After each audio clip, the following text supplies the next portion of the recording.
Hello friend, Gurukul academy Raipur के YouTube channel में आप सभी का स्वागत है। इस वीडियो लेक्चर में हम आरआरबी एनटीपीसी 2020 की तैयारी करने वाले हैं।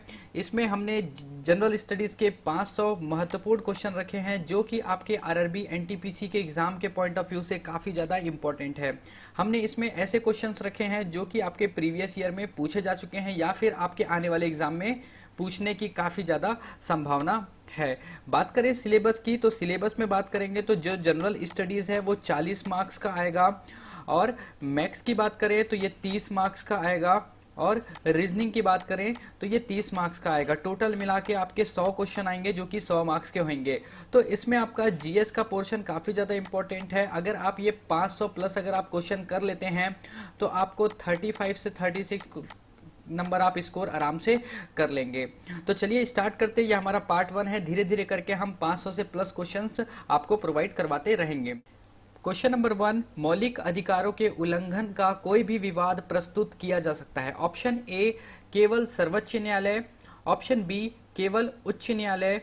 ऑप्शन सी, सर्वोच्च न्यायालय अथवा उच्च न्यायालय में। और ऑप्शन डी, पहले उच्च न्यायालय में और फिर सर्वोच्च न्यायालय में। तो इसका जो सही आंसर है वो है सर्वोच्च न्यायालय अथवा उच्च न्यायालय। मतलब कि आपका अगर मौलिक अधिकार का हनन हो रहा है तो आप हाई कोर्ट या फिर सुप्रीम कोर्ट दोनों में से कहीं भी आप जा सकते हैं। इसमें कोई बाउंडेशन नहीं है कि पहले आपको हाई कोर्ट जाना है या पहले सुप्रीम कोर्ट जाना है। आप किसी भी हाई कोर्ट में या सुप्रीम कोर्ट में आप जा सकते हैं। बात करें अगर हाई कोर्ट और सुप्रीम कोर्ट की, तो हाई कोर्ट की बात करें तो हाई कोर्ट हमारे भारत में 25 हाई कोर्ट है, और सुप्रीम कोर्ट की बात करें तो सुप्रीम कोर्ट एक है। देखिए हमारा जो भारत है उसमें 28 स्टेट है प्लस 8 यूनियन टेरिटरी हैं। अब 28 स्टेट है, हर एक स्टेट का अपना एक हाई कोर्ट होता है। लेकिन देखिए यहाँ पर अगर 28 स्टेट प्लस 8 यूनियन टेरिटरी है तो यहाँ पर 36 हाई कोर्ट होने चाहिए। लेकिन यहाँ पर हाई कोर्ट कितना है, तो यहाँ पर 25 हाई कोर्ट है। तो ये कैसे करते हैं, जैसे कि अगर बात करें मुंबई हाई कोर्ट की, अगर मुंबई हाई कोर्ट की बात करें तो इसमें आपका पूरा का पूरा महाराष्ट्र इस हाई कोर्ट को इस्तेमाल करता है, गोवा इस हाई कोर्ट को इस्तेमाल करता है, दमन and Diu and Dadar and Nagar Haveli, तो ये इस हाई कोर्ट को कंप्लीटली इस्तेमाल करते हैं। तो जो छोटे छोटे स्टेट या छोटे छोटे यूनियन टेरिटरी होते हैं स्टेट के आसपास, तो वो उस स्टेट का हाई कोर्ट को इस्तेमाल करते हैं। जैसे कि बात करें असम में गुवाहाटी में है हाई कोर्ट, तो वहाँ पे जो गुवाहाटी का हाई कोर्ट है उसमें असम इस्तेमाल करता है। उसके बाद मिजोरम जो है, मिजोरम भी उसी हाई कोर्ट को इस्तेमाल करता है। मेघालय जो हो गया वो भी उसी हाई कोर्ट को इस्तेमाल करता है। तो इस प्रकार जो छोटे छोटे स्टेट हैं और जो बड़े स्टेट लगे हुए होते हैं तो उसके हाई कोर्ट को वो इस्तेमाल करते हैं। तो अगर हाई कोर्ट के बारे में पूछेगा कि टोटल हाई कोर्ट कितने हैं, तो हाई कोर्ट हमारे भारत में 25 है, और सुप्रीम कोर्ट कितने हैं, तो एक है जो कि दिल्ली में है। अब बात करते हैं मौलिक अधिकार की, तो संविधान जब बना तब हमारे जो मौलिक अधिकार हैं वो 7 मौलिक अधिकार थे, और आज वर्तमान की बात करें तो वर्तमान में 6 मौलिक अधिकार रह गए हैं। मतलब कि एक मौलिक अधिकार को हटा दिया गया है।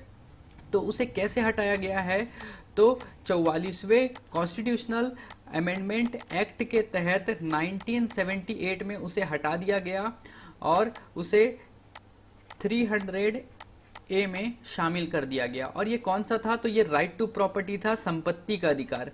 ये right to property, right to property, संपत्ति का जो अधिकार है वो अब मौलिक अधिकार नहीं है। जब संविधान बना था तो संपत्ति का अधिकार मौलिक अधिकार में आता था, लेकिन 44वें संविधान संशोधन के तहत उसको इसे हटा दिया गया, और ये अब संपत्ति मौलिक अधिकार में शामिल नहीं है।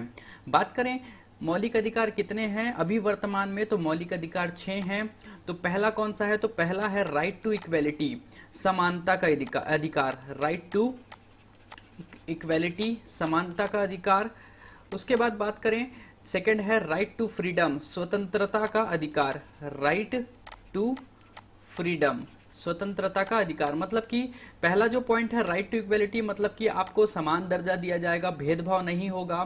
दूसरा है राइट टू फ्रीडम, मतलब कि आप भारत में कहीं भी घूम सकते हैं, आपको कोई आपको बाउंडेशन नहीं है। और थर्ड है आपका right against exploitation, right against exploitation, इसका हिंदी में मतलब है शोषण के विरुद्ध आप आवाज उठा सकते हैं। फोर्थ है right to freedom of religion, right to freedom of religion, मतलब कि आप कोई से भी धर्म को आप मान सकते हैं, इसमें कोई भी आपको बाउंडेशन नहीं है। आप अगर हिंदू हैं, मुस्लिम धर्म अगर अपनाना चाहें तो आप मुस्लिम धर्म मान सकते हैं, अगर आप क्रिश्चियन धर्म मानना चाहें तो आप क्रिश्चियन धर्म मान सकते हैं, मतलब आपको पूरी छूट है ये इस भारत में। बात करें पांचवें मौलिक अधिकार की, तो इसमें है cultural and educational right, cultural and educational right. इसी आधार पर आप देखे होंगे ये मौलिक अधिकार है। इसी प्रकार मुस्लिम जो होते हैं वो मदरसा खोल के रखे हुए हैं, पंजाबी जो है वो पंजाबी पढ़ाते हैं अब छोटे बच्चों को। तो ये कल्चरल जो है सांस्कृतिक एवं शिक्षा का अधिकार ये दिया गया है मौलिक अधिकार के पांचवें मौलिक अधिकार में। बात करें छठवां मौलिक अधिकार, तो यह है right to constitutional remedies, right to constitutional remedies, इसका हिंदी में मतलब है संवैधानिक उपचारों का अधिकार। इसे ही डॉक्टर भीमराव अंबेडकर ने मौलिक अधिकार का मतलब इसे संविधान की आत्मा कहा गया है। आइए नेक्स्ट क्वेश्चन करते हैं। नेक्स्ट क्वेश्चन है पौधे की वृद्धि के लिए सबसे महत्वपूर्ण यौगिक निम्नलिखित से बने होते हैं। तो देखिए पौधे की वृद्धि के लिए क्या लगाया जाता है, तो क्या डाला जाता है, तो इसका सही आंसर जो है वो सही आंसर है नाइट्रोजन। नाइट्रोजन सबसे ज्यादा किसमें पाया जाता है, तो यूरिया में पाया जाता है। ये छोटे छोटे ऐसे दाने टाइप के होते हैं साबूदाना के, यही यूरिया होता है जो कि पौधों में, या फिर हम बोल सकते हैं कि जो धान का खेती करते हैं तो ये यूरिया डाला जाता है। क्यों? क्योंकि उसमें नाइट्रोजन होते हैं। नाइट्रोजन क्या करता है, तो पौधों को बहुत तेजी से वो बढ़ाता है। आइए नेक्स्ट क्वेश्चन करते हैं। नेक्स्ट क्वेश्चन है प्रतिवर्ष 1 दिसंबर को निम्नलिखित दिवस कब मनाया जाता है। तो 1 दिसंबर को ये विश्व एड्स दिवस मनाया जाता है। 1 दिसंबर को विश्व एड्स दिवस मनाया जाता है। और विश्व मानव अधिकार दिवस जो है ये कि 10 दिसंबर को मनाया जाता है। और विश्व पर्यावरण दिवस की बात करें तो ये 5 जून को पर्यावरण दिवस मनाया जाता है। और शांति दिवस ये 21 सितंबर को मनाया जाता है। तो ये काफी ज्यादा इंपॉर्टेंट है, ये हर बार एग्जाम में पूछा जाता है, स्पेशली आपका ये पर्यावरण कई बार पूछ चुका है। आइए नेक्स्ट क्वेश्चन करते हैं। नेक्स्ट क्वेश्चन है क्या होता है जब जल को 8 डिग्री सेंटीग्रेड से 0 डिग्री तक किया जाए। मतलब 8 डिग्री से 0 डिग्री सेंटीग्रेड में कर देंगे। 0 डिग्री में क्या होता है, तो 0 डिग्री में जो पानी है वो बर्फ बन जाता है। ऑप्शन ए, जल का आयतन समान रूप से कम होकर 0 डिग्री तक ठंडा हो जाता है। ऑप्शन बी, जल का घनत्व समान रूप से बढ़कर 0 डिग्री सेंटीग्रेड पर अधिकतम हो जाता है। ऑप्शन सी, जल का आयतन 4 डिग्री तक कम होता है और तब बढ़ता है। जल का घनत्व 4 डिग्री सेंटीग्रेड तक कम होता है और तब बढ़ता है। तो इसका जो सही आंसर है वो है ऑप्शन सी, 8 डिग्री से अगर 0 डिग्री सेंटीग्रेड तक अगर करेंगे तो जल का आयतन 4 डिग्री सेंटीग्रेड तक कम होता है और उसके बाद क्या होता है, बढ़ना चालू होता है। तो अगर विदेशों में बात करें तो विदेशों में जब ठंड होता है तो ठंड में ये क्या होता है, पानी जो होता है पाइपों में जो आउटलेट होता है वो पानी में जम जाता है। और जैसे ही ये 4 डिग्री से कम होता है, 0 डिग्री तक क्या आ जाता है, तब ये पाइप क्या हो जाती है, ये पाइप फट जाता है। फट किस लिए जाता है, क्योंकि ये पानी का जो वॉल्यूम है, पानी का जो आयतन है वो बढ़ जाता है, इसलिए वो पाइप फट जाता है। तो आप इसको यहाँ से इस चीज को याद रख के आप ये इस चीज को समझ सकते हैं कि जल का आयतन 4 डिग्री सेंटीग्रेड तक कम होता है और उसके बाद जैसे ही ये डिग्री नीचे गिरते चलेगा ये क्या होगा, इसका वॉल्यूम बढ़ जाता है। इसीलिए ठंडी में आप अक्सर देखे होंगे पानी का जो पाइप होता है वो फट जाता है। कौन से जगह में, जहां पर ठंड पड़ती है, जहां पे बर्फ जमती है। आइए नेक्स्ट क्वेश्चन करते हैं। नेक्स्ट क्वेश्चन है पोमोलॉजी में अध्ययन किया जाता है। तो पोमोलॉजी में किसका अध्ययन किया जाता है, तो पुष्पों का, परागकणों का, घास का, फलों का। तो इसका सही आंसर है फलों का अध्ययन किया जाता है पोमोलॉजी में। बात करें पुष्पों का अध्ययन, तो पुष्पों का जो अध्ययन होता है वो एंथ्रोलॉजी कहलाता है। एंथ्रोलॉजी कहलाता है। अगर पराग कणों का अध्ययन मतलब कि पोलेन ग्रेन का अध्ययन जो होता है पोलेनोलॉजी कहलाता है, पोलेनोलॉजी कहलाता है। बात करें घास के अध्ययन की, तो इसमें घास का जो अध्ययन होता है वो कहलाता है एग्रिस्टोलॉजी, एग्रिस्टोलॉजी कहलाता है। ठीक है, नेक्स्ट क्वेश्चन, जल का क्वांथांक टेम्परेचर और ऑप्शन दिया हुआ है सदैव ही 100 डिग्री होता है, वायुमंडल दाब पर निर्भर होता है, ऑप्शन सी जिस बर्तन में जल भरा होता है उसके पदार्थ पर निर्भर करता है, ऑप्शन डी अपेक्षिक आर्द्रता पर निर्भर करता है। तो इसका जो सही आंसर है वो है ऑप्शन बी, वायुमंडल दाब पर निर्भर होता है। तो वो वायुमंडल दाब पर निर्भर होता है। इसका उदाहरण मैं दे देता हूं, जैसे कि अगर घर पे हम अगर कुछ चीज पकाते हैं तो अगर वो उबलता कब है, जब वो 100 डिग्री सेंटीग्रेड पहुंच जाता है तो वो उबल जाता है। और बात करें अगर आप पहाड़ में जाकर अगर कुछ चीज उबाल रहे हैं तो वो थोड़ा लेट में खाना पकेगा। लेट में क्यों खाना पकेगा? क्योंकि वहां पर वायुमंडल दाब है, वायुमंडल दाब ज्यादा है तो उस पर वो निर्भर करता है, तो थोड़ा और टेम्परेचर में वो क्या होगा, खाना पकेगा। तो इससे आप इस क्वेश्चन को पकड़ सकते हो। इसका सही आंसर है वायुमंडल दाब पर निर्भर होता है। नेक्स्ट क्वेश्चन है मोटर वाहनों में पीछे का दृश्य देखने हेतु ऑप्शन है समतल दर्पण लगा होता है, बी उत्तल दर्पण लगा होता है, सी अवतल दर्पण लगा होता है, डी बेलनाकार सिलेंडर दर्पण लगा होता है। तो सबसे पहले मैं आपको बता दूं, इसका जो सही आंसर है वो है उत्तल दर्पण, जो कि कॉन्वेक्स मिरर कहलाता है इंग्लिश में। आप मिरर, आप अगर कार चलाते हैं या बाइक चलाते हैं तो आप देखे होंगे जो साइड मिरर होता है, बैक मिरर होता है जिसे हम पीछे देखते हैं, उसमें लिखा होता है कि object in the mirror are closer than appear, ये लिखा रहता है अक्सर। और ये कैसा मिरर रहता है? तो ये आपका कॉन्वेक्स मिरर होता है पीछे देखने के लिए कि कौन आ रहा है जा रहा है, ताकि एक्सीडेंट ना हो। ठीक है, तो यहां पर लिखा होता है object in the mirror are closer than appear. इसका मतलब ये है कि आपको जो मिरर में दिख रहा है वो उतना दूर नहीं है, वो पास में है। आपको जैसा दिख रहा है वो उतना दूर नहीं है, वो पास है। क्लोजर देन अपीयर मतलब जैसा दिख रहा है उससे और वो पास है। आपको दूर इसलिए दिखता है क्योंकि वो पूरे व्यू को वो दिखाता है वो मिरर, इस वजह से आपको थोड़ा दूर दिखता है, लेकिन एक्चुअल में वो रहता है पास।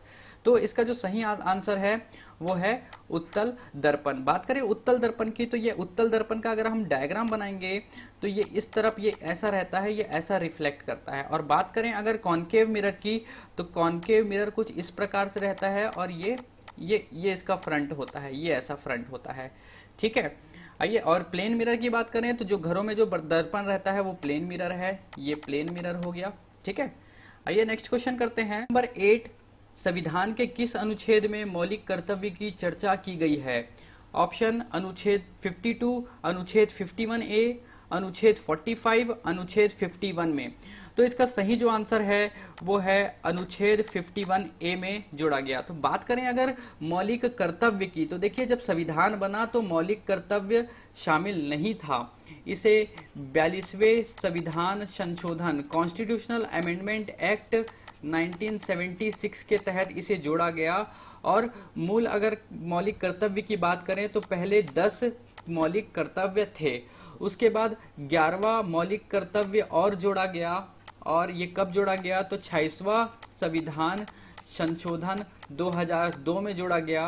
और इसमें ये प्रावधान थे कि 6 से लेकर 14 वर्ष के जो बच्चे हैं या 6 से 14 वर्ष के आयु के बच्चों को शिक्षा प्रदान करना, ये जोड़ा गया इसमें।